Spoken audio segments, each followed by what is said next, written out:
Be ready start.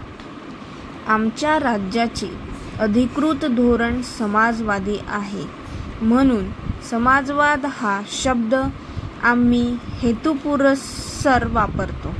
परंतु समाजवादाबद्दल आम्ही बोलावयास लागल्यानंतर काही माणसांना अगदी अवघडल्यासारखे वाटू लागले. त्यांना असे वाटू लागले की हे लोक समाजवादाबद्दल बोलावयास लागले तर आमचे सगळे संपलेच. आम्ही मग काय बोलावयाचे? परंतु मी त्यांना सांगू इच्छितो की त्यांचा समाजवाद वेगळा आहे आणि आमचा समाजवाद वेगळा आहे. आम्ही जो समाजवाद मानतो तो त्यांच्या समाजवादासारखा नाही. ते म्हणतात समाजवाद खरा आहे. त्यांचा समाजवाद त्यांना लखलाभ होवो. समाजवादाची आमची जी कल्पना आहे ती मी येथे मांडतो. पहिली गोष्ट म्हणजे आम्ही ग्रंथनिष्ठ नाही.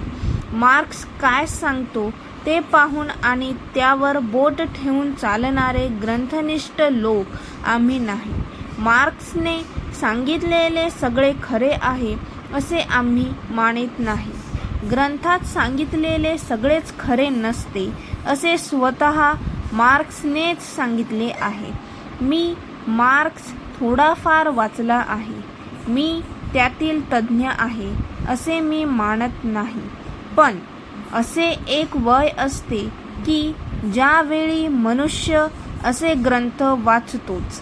त्याप्रमाणे मी देखील मार्क्स वाचण्याचा प्रयत्न केला, समजून घेण्याचा प्रयत्न केला. त्याचे काही दृष्टिकोन बरोबर असून त्यांच्याकडे कोणता आधुनिक माणूस दुर्लक्ष करू शकेल. पण तत्व म्हणून त्याने सांगितलेली समाजवादाची कल्पना सगळीच खरी आहे असे म्हणता येणार नाही. हिंदुस्थानातील समाजवादाची कल्पना हिंदुस्थानातील जनतेच्या विशिष्ट अनुभवानेच आधारावी लागेल.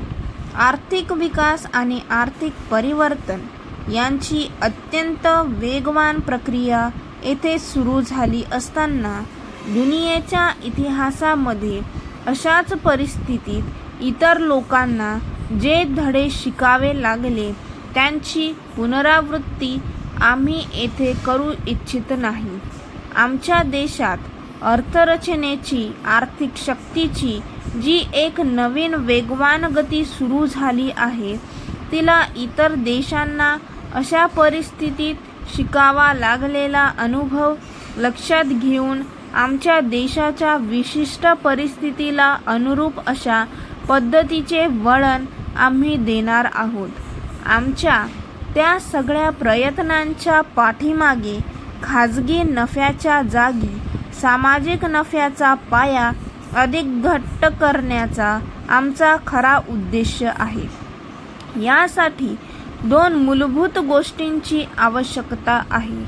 मला एवढेच सांगावयाचे आहे की समाजवादाच्या दिशेने आज आम्ही 2 पावले टाकली आहेत, परंतु अजून 100-150 पावले आम्हाला टाकावयाची आहे. स्टॉप.